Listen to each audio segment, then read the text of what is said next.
Hello there. It's 3 o'clock on a Tuesday. We all know what that means. Another riveting episode of Behind Breaking Bond.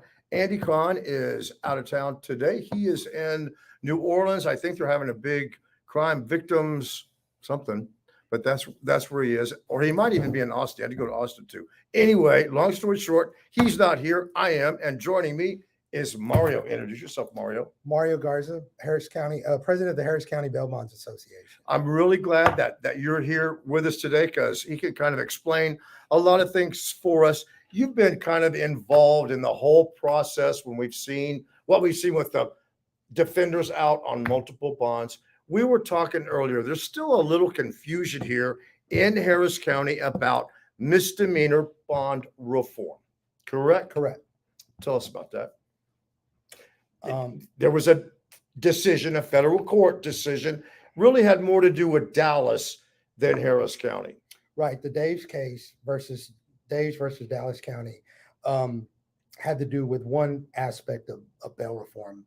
The ruling from the Fifth Circuit was that basically the jurisdiction or where they filed their lawsuit wasn't proper in federal court. They had no standing. They should have sued in the state court because the state of Texas had an interest in what was going to go on with bail policy, which was the proper way to go. O'Donnell, which was prior to Dave's, Harris County, dealt with misdemeanor bail reform. The distinction there was that the Fifth Circuit's ruling issued a mandate to the lower court, which was the lower federal court, Judge Rosenthal, stating that there was a mandate. It was procedural. Basically, the defendant should have a 48-hour hearing to have bail set. That was it. They issued her an example of a mandate of what she was to do. She didn't follow it. They did whatever they wanted, and that's how you got O'Donnell. O'Donnell outright aimed to let people out on free bail. On PR bonds. And again, we've never been under a mandate for felonies, for district court. There's never been a mandate, a federal mandate saying that defendants in district court facing felonies automatically get a PR bond or a low bond. Correct. The Russell versus Harris County case is pending still. And number two, there was never a temporary injunction to do like what O'Donnell did. There was never an injunction. So yes, there's no order. Well, we've said all along that everyone, of course, the Constitution gives every defendant the right to get a bond, and they should get a bond. You're in the business when someone walks in, they want help with a bond. What do you look at? What do you do? Well, number one, we look at history, criminal history, if there is one. Obviously, if there's no criminal history, they're a much better risk. The amount of the bond. Generally, for me personally, most of my bonds are written without collateral.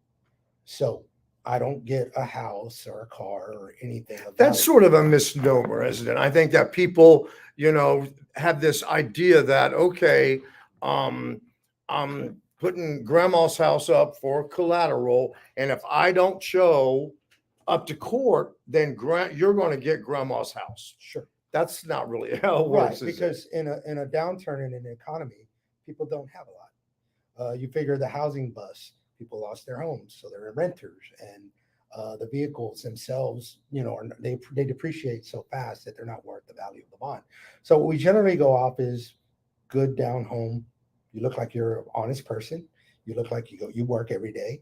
Your son or daughter or relative made a mistake. You're here vouching for them, which is what they're doing. Yeah, they're vouching for someone who we've never met because they're in jail. Right. So they're saying, hey, look, his history. Yeah. We look at how long it's been since they've been in trouble.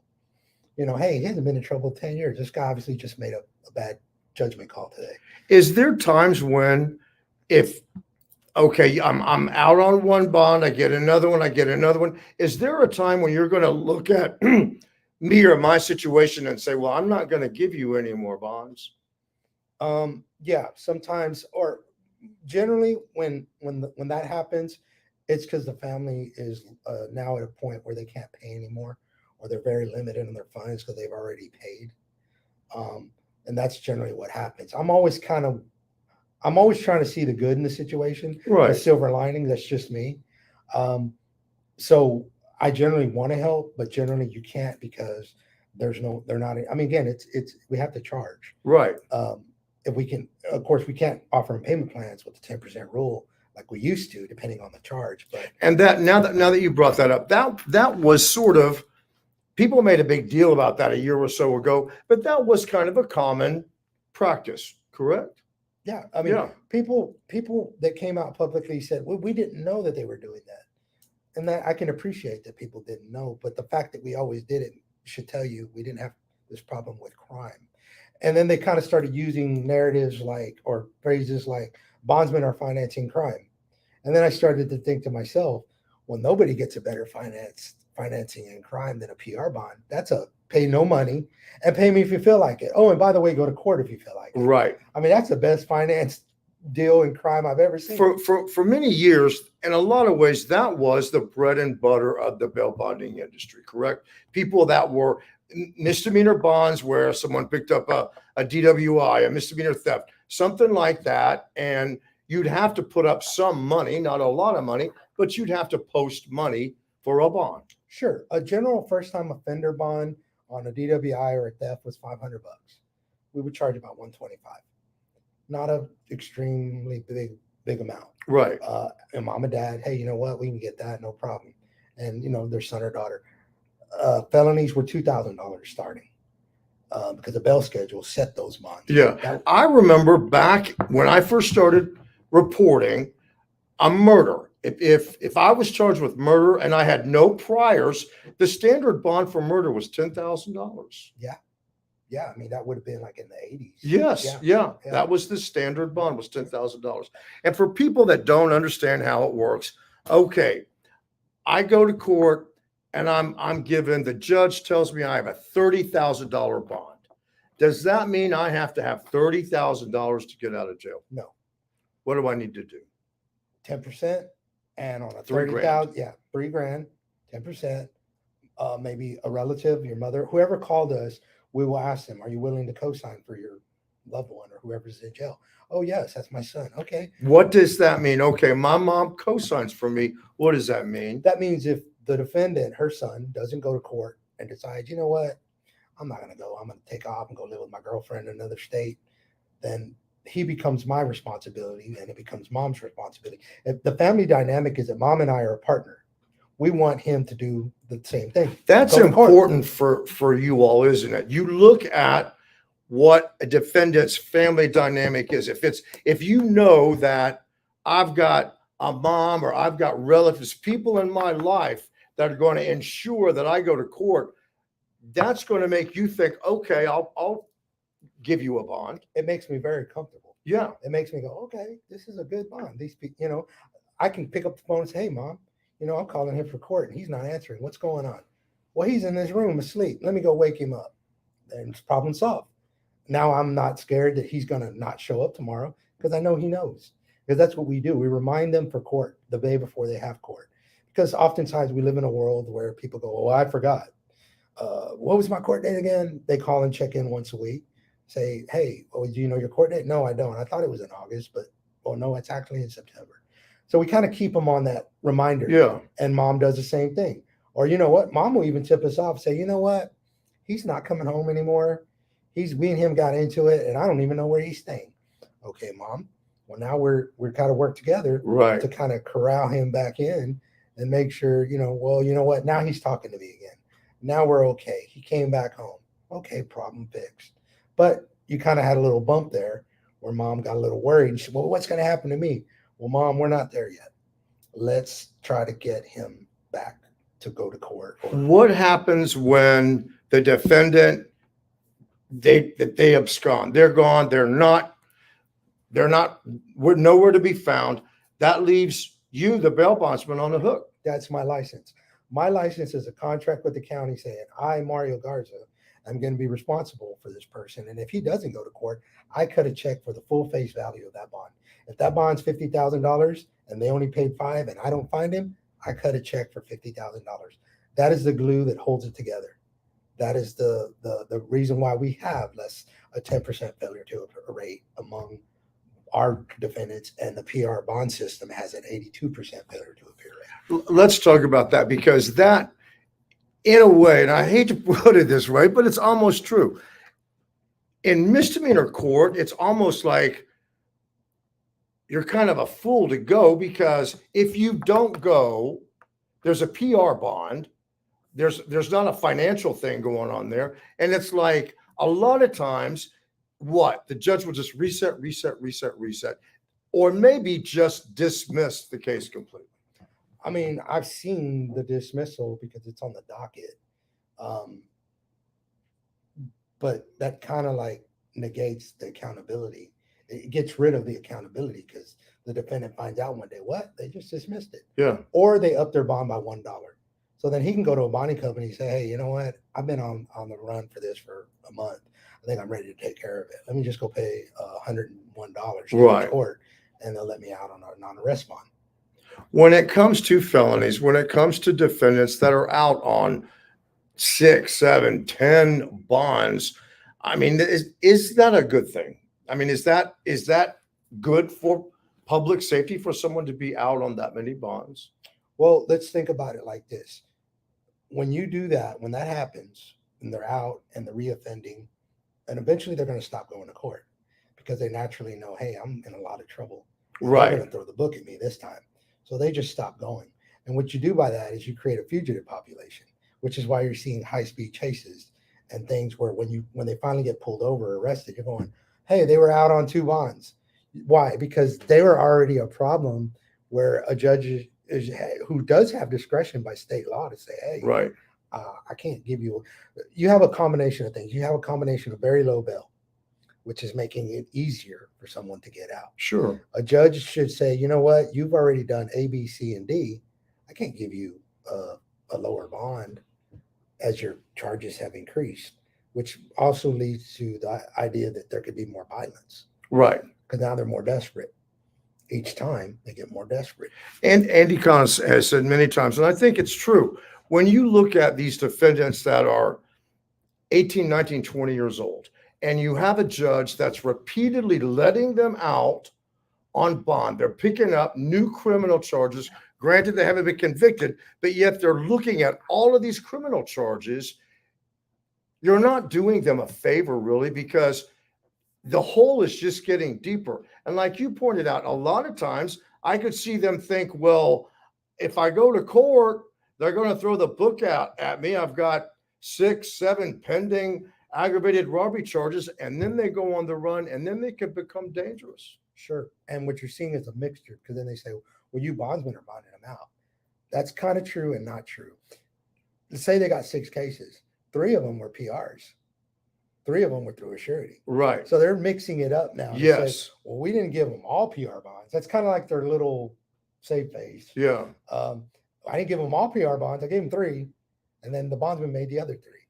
Okay. So, but the ultimate goal should be public safety. Right. This is a time bomb waiting to go off. This is somebody can hurt somebody.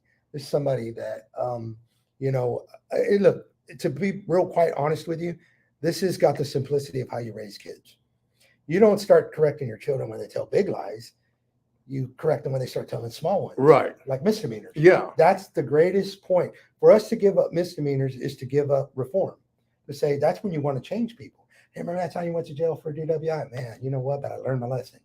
And I tell you what, I was glad that that's all it was for. Right. Because had I kept going down that road, God knows what else I would have gotten. You made an interesting point when we were talking before, where if you go back in time, a lot of times because judges have the authority, they're the judge. Hey, Randy Wallace, you violated your bond. I'm revoking it, right? They have the power to do that.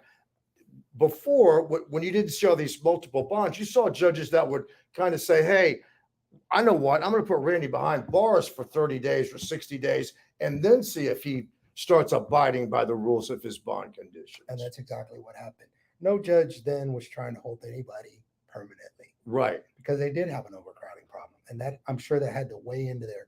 But they had to give them a little bit of jail therapy is what we like to call it. Okay, we kept you there. And then the lawyer would approach the judge and say, hey, my client's been in jail 30 days.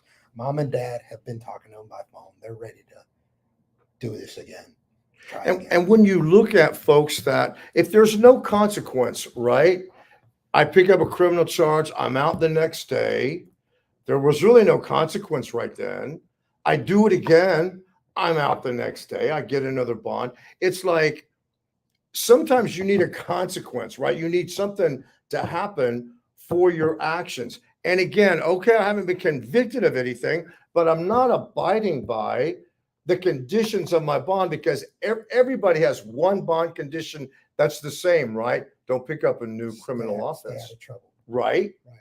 So the minute that I've picked up a new criminal charge, I violated my bond conditions. Well, let's think of that in terms of two types of crimes that are pretty normal. DWI, we lead the nation in fatalities, We do. and yet they're getting out for $100. So we're not even dealing with the issue of Right. drunk. Number two, domestic violence, $100 bond for hitting your wife or girlfriend.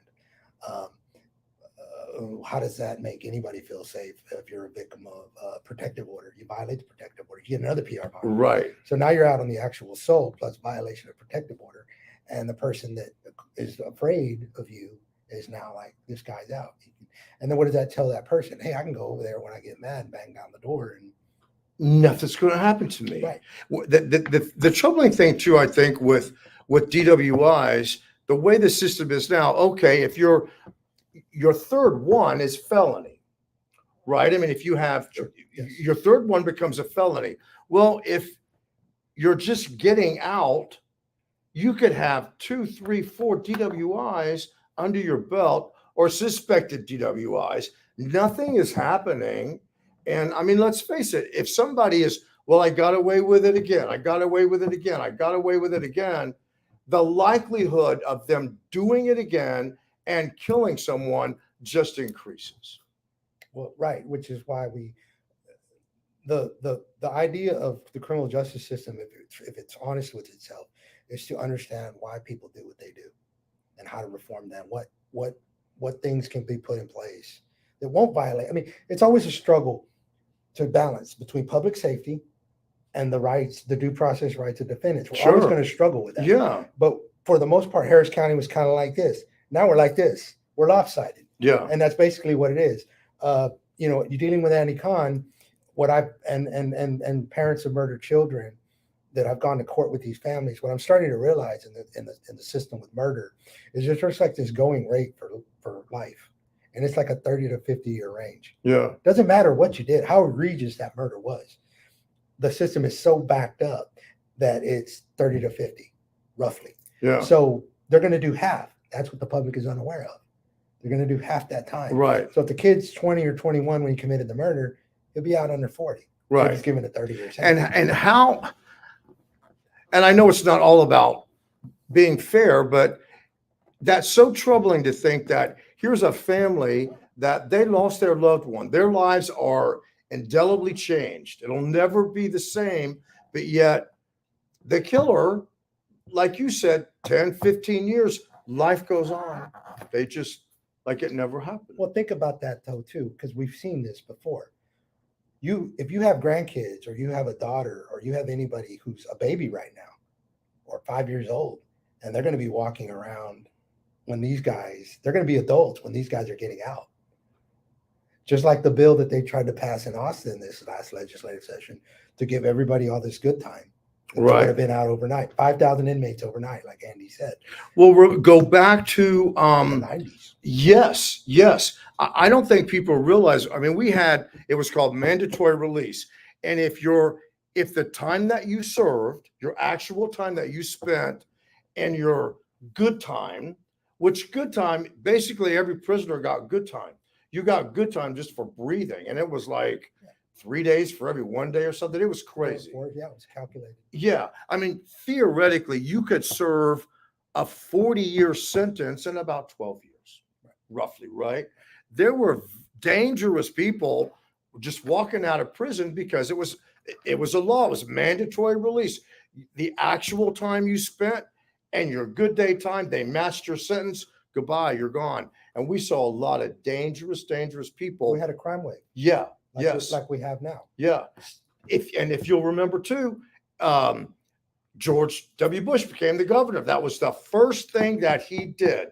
He ended mandatory release. The only bad thing was you couldn't do it like retroactively. So all those people were still out. Yeah, so there was like a list of people, dangerous people, that still came out. You touched on this right then about what we're seeing crime wise.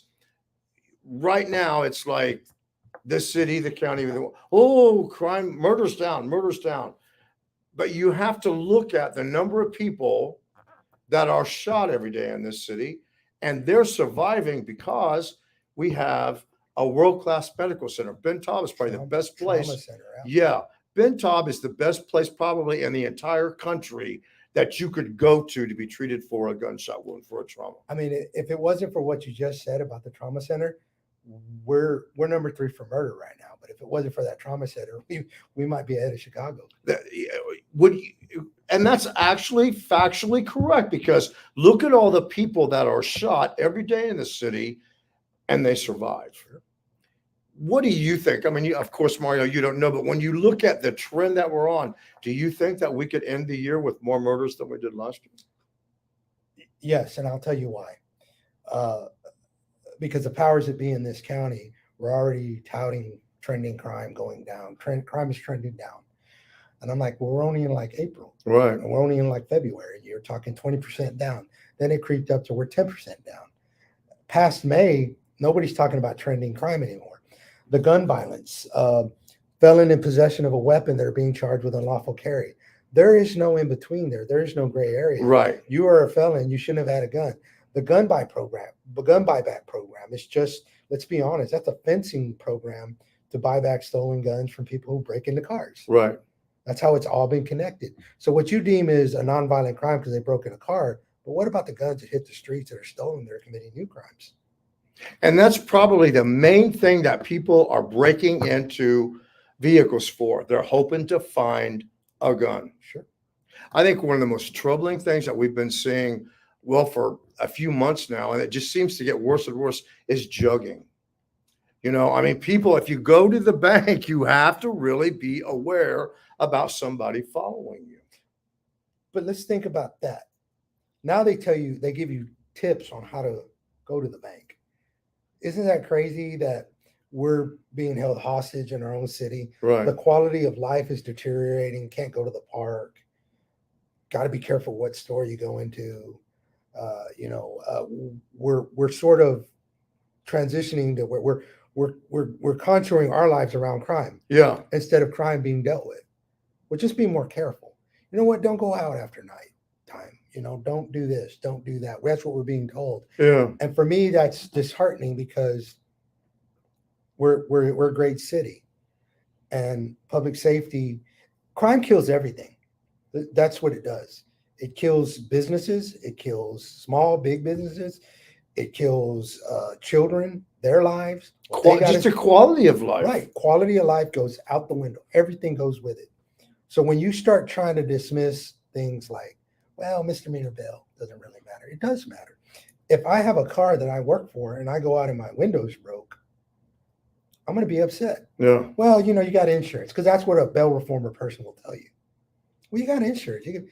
But still, you still feel victimized that somebody got in your personal belongings and they were in my car. Well, and look at somebody that they're living paycheck to paycheck. They have to go to work every day to kind of keep the wheel turning. Sure. They go out one morning and their catalytic converter's gone. Sure. They can't go to work. I mean, it's like it could be a domino effect for people, just a crime like that. I've talked to people that it's happened to them 3 and 4 times. Yeah. I mean, it's sad. And it's like people that need a vehicle to be able to go to work and keep the wheel turning. It's almost like sometimes we look at, and I get it. You don't want somebody to be in jail that has a job, that sitting in jail before they go to trial could totally disrupt their life, right?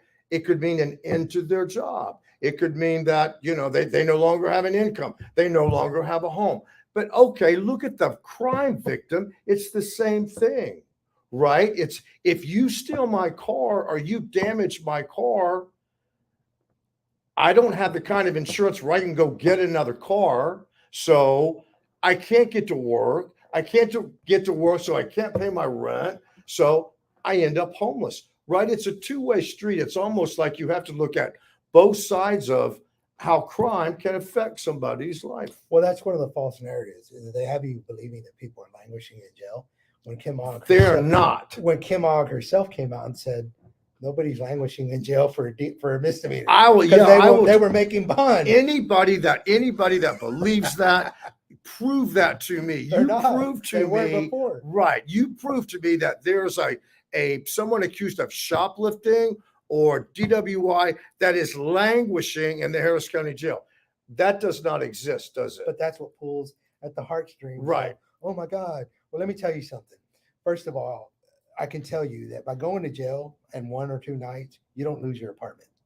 Unless you're already behind on your rent. Yeah, you got other issues going on. Yeah, you don't lose your apartment overnight. You don't lose your car unless Yeah. you're already behind on the payment. You don't lose any of that.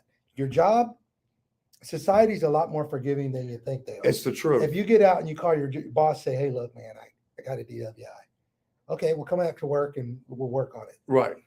So they don't even lose their jobs. Yeah. Especially if you can get them out when you used to be able to get them out in 8 hours, and they were back at work before anybody knew anything. Yeah. And that used to happen a lot. But this idea of the poor mom of 6 who stole food for her children is languishing in jail while she's awaiting trial is a fable. It's not true. No, because when most people call you, first of all, the mother's not going to call you. Right. It's going to be a family member going, "Look, she's got 6 kids. They're all here with me. I don't know what to do with them," because I've been in that situation with. They're like, "Well, look, how much do you have?" "Well, the bond's $5,000, but I got $200. Come on in, let's get her out." Does she work? That's an incentive for me to go, "Well, I want to get her back to work." Yeah. Because if I can get her back to work, then she can pay. Right. So you know what? Let's get her out, get her back to work before anybody knows, and she can pay off the remaining balance. I know that you can't answer this question because if you could, you be the man. Maybe you can't. But what in your opinion, Mario? What is it gonna take to kind of stop the trends that we're seeing right now in the criminal justice system? And people keep asking me that, and I always have the one answer: go back 8 years. The answer's staring us in the face. Could there have been some tweaking? Absolutely. Reintegration courts, drug courts. I'm not against those kind of things, but it more or less worked. We didn't have murder like this. Right. We didn't have crime like this. So the answer is clear. Go back, have a bail schedule, have judges that have discretion and quit hiding behind some O'Donnell settlement. Right. It's like John Whitmire came to a forum and he said the judges were up on the stage talking about the O'Donnell and that's what we have to follow. And he said, if that's all you're going to hide behind, then we might as well all go home. Yeah. Because what are we doing here? Right. Why are we asking you these questions if your go-to answer is, well, my hands are tied and I got to do this? And it's like, they're not. Then what's the point of being a judge? I would love to be a judge because I have discretion. Right. I would love to be able to go, okay, I don't believe you, so you're going to stay. You know what? I'm looking at your record. You can even tell when people have a substance abuse problem. Right. It's all drug possession. And we have a court that just for that. Reintegration. Yes. Drug courts. Right.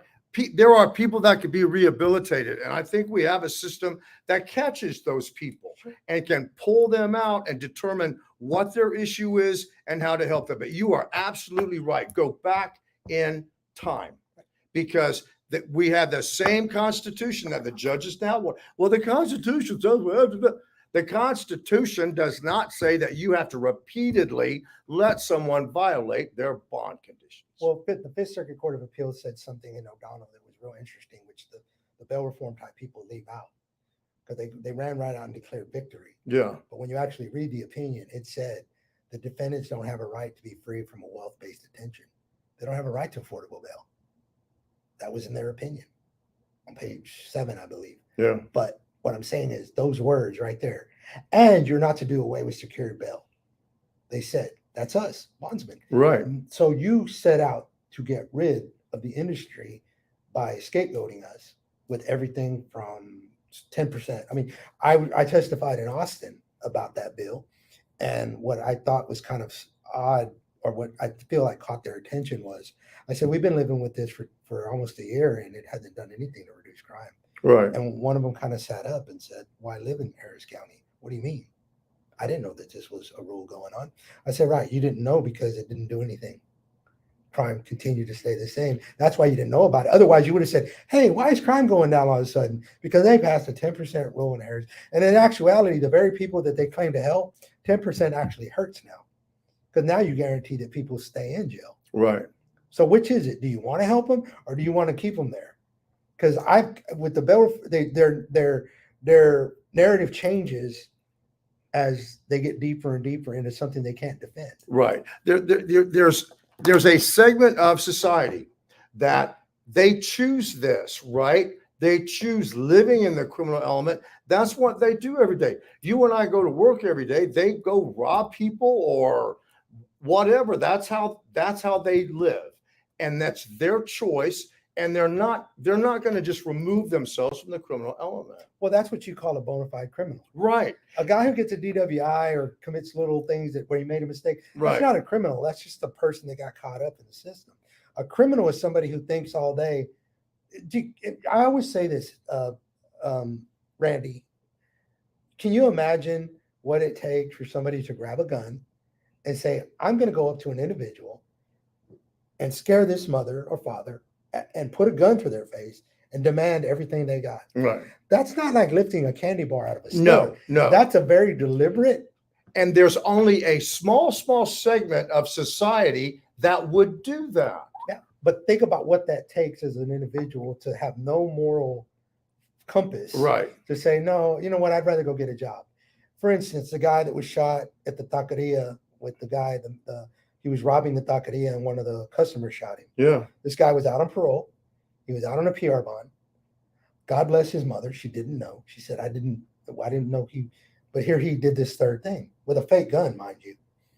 Now, it is a tragedy and it's sad. I don't want anybody, but at the same time, it's a us or them mentality now. Yeah. And the way we get pitted against one another through these policies is, well, you're doing better than me because I have less.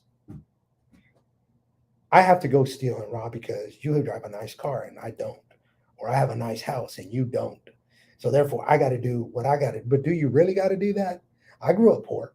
I understand. Hey, but you know what? I look back and I'm thankful that again, that is the moral fiber that we want to give anybody. I deal with young people.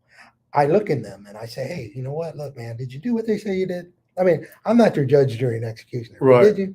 And sometimes they put their head down. They're like, well, yeah, okay. Then you own it. And we go on. Yeah. We're not going to throw you under the jail for it. Right. You're going to little probation. You're gonna think about it. Surprisingly, these classes you'll go to will help you think about those kind of things. You'll be in a room with people just like you, but you'll also be in a room with people who are like, I don't care about this. Right. I'm gonna be right out. As soon as I'm done with this, I'm gonna go. For all the people that rise above and do good, you're going to have people that they're not going to change no matter what. Crime is just part of a big city. Right. But we didn't have it like this. I think the number was 137 in 2019. Yeah. I mean, we've almost tripled that.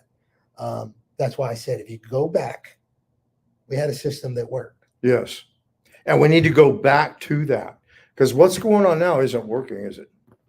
No, I mean, people are dying. Right. And those victims get swept under the rug. Like,